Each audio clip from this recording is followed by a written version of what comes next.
छत्तीसगढ़ के किसान मजदूर साथियों, मैं पहले भी शंका कर रहा था, कई बार वीडियो में बोला भी हूँ कि हमारे छत्तीसगढ़ प्रदेश के मुखिया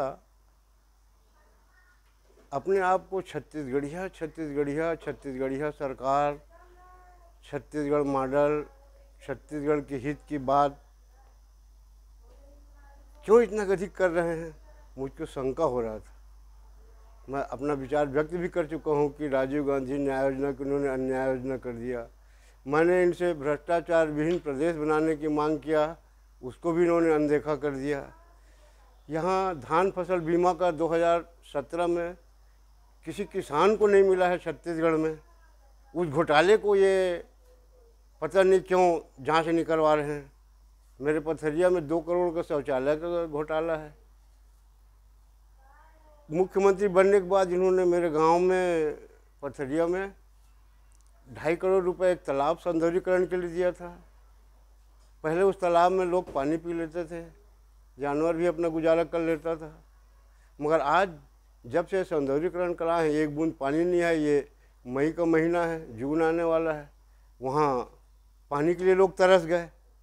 ऐसा विकास करा रहे हैं छत्तीसगढ़िया। अरे भाई, आप छत्तीसगढ़ के हो, सब जानते हैं। बात छत्तीसगढ़वाद क्यों बात करते हो आप? ये आज राज्यसभा के उम्मीदवार जो घोषित आपके कांग्रेस कमेटी ने किया है ना, उससे छत्तीसगढ़ की जनता जान गई कि तुम छत्तीसगढ़ के कितने बड़े हितैषी हो। मैं तो क्षेत्रवाद, जातिवाद, प्रदेश वाला हूँ नहीं। मैं के हूँ, कश्मीर से कन्याकुमारी वाला हूँ। मगर आप जो छत्तीसगढ़वाद की बात करते हो, छत्तीसगढ़ियों की बात करते हो, आज आपने दिखा दिया। क्या छत्तीसगढ़ में कोई ऐसा उम्मीदवार नहीं मिला राज्यसभा के लिए? 2 उम्मीदवार। बधाई हो छत्तीसगढ़िया सरकार के मुखिया। अब आप बोलने के लायक नहीं रह गए। और छत्तीसगढ़िया अपने आप को बोलो हो, मगर छत्तीसगढ़ के हितैषी नहीं हो सकते आप। अगर छत्तीसगढ़ के हितैषी हो आप, तो आपको याद है प्रदेश में या केंद्र में किसी भी राजनीतिक पार्टी की सरकार रहती है, कर्मचारियों का तनख्वाह बढ़ा दिया जाता है।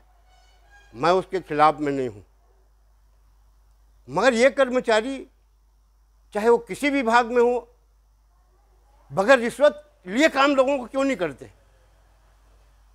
इस पर आप कड़ाई क्यों नहीं करते?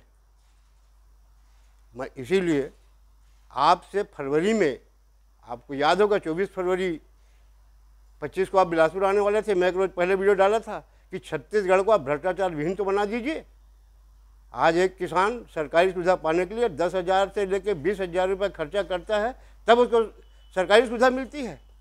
आपके मंत्रिमंडल के राजस्व मंत्री आदरणीय अग्रवाल जी 2 बार कलेक्टर के खिलाफ भ्रष्टाचार का आरोप लगा चुके कोरबा के। आप क्यों नहीं सुन रहे हो? कैसे छत्तीसगढ़िया माने आपको? छत्तीसगढ़ में पैदा होना ही नहीं है, विचार भी होना चाहिए, विकास का अच्छे विचार होने चाहिए। तो मुख्यमंत्री जी, अगर आप छत्तीसगढ़ हित चाहते हैं तो आप छत्तीसगढ़ को भ्रष्टाचार विहीन बनाइए। धान फसल 2017 में जो बीमा करोड़ों का घपला हो गया, शौचालय निर्माण में जो घपला हो गया है, इनकी जांच तो कराओ आप। जैसे आपने चिट फंड का कराया है ना, वैसा इसका भी करा दीजिए। और शिक्षा में तो आप प्रथम आ गए, छत्तीसगढ़ मॉडल बन गया ना। आप देखिए 3 दिन पहले सर्वे रिपोर्ट आया है। क्या आया है? मैं तो 15 दिन पहले बोला था आप मॉडल, हम ये स्कूल खोल रहे हैं वो। अरे भाई, जो स्कूल है उसी को तो रहने दो। आज सरकारी स्कूल को आप अनिवार्य करिए कि वहाँ के शिक्षक के बच्चे सरकारी स्कूल में ही पढ़ेंगे, जनप्रतिनिधि के बच्चे सरकारी स्कूल में पढ़ेंगे, बड़े अधिकारियों के बच्चे सरकारी स्कूल में पढ़ेंगे। ये अनिवार्य कर दीजिए, शिक्षा की स्तर इसी सुधार हो जाएगा। अब आप गरीब के लिए अलग, अमीर के लिए अलग व्यवस्था जो करा रहे हो ना, चीट के माध्यम से भर्ती हो रहा है, ये शर्म की बात है। ये देश में प्रथम प्रदेश होगा।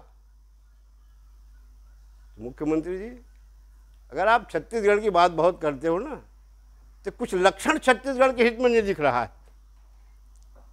अगर आप कुछ लक्षण दिखाओ हमको। राज्यसभा में तो आपने दिखा दिया ना, वहाँ तो मैंने सुना है कि बोल दिया गया कि अगर तेरे को मुख्यमंत्री रहना है, हम जो कहते हैं वो कर, नहीं तो छुट्टी कर। ऐसा मैं दिल्ली से आवाज़ आ रही है। अब आप कुछ बोल नहीं सके। दोनों नेता जो गए थे चुपचाप वापस आ गए। बधाई हो आपको। अब आप दोबारा छत्तीसगढ़ की बात मत करना। और करना है तो छत्तीसगढ़ की जनता को बताइए आप कि हम मजबूर हैं, जो हमारा आला कमान कहेगा हम वो मानने के लिए हैं। हम छत्तीसगढ़ की भलाई नहीं कर सकते। क्या आपके आला कमान ने भ्रष्टाचार विहीन छत्तीसगढ़ बनाने के लिए मना किया क्या? आप अपने मंत्री विधायकों को, आज प्रदेश के जो संगठन के लोग हैं उनको बोलिए,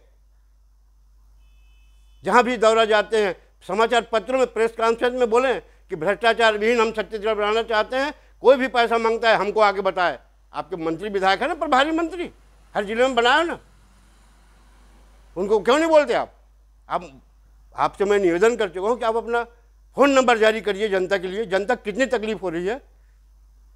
उस दिन मेरे गांव पथरिया तहसील के खपरी गांव, मुंगेली जिले के पथरिया तहसील खपरी गांव में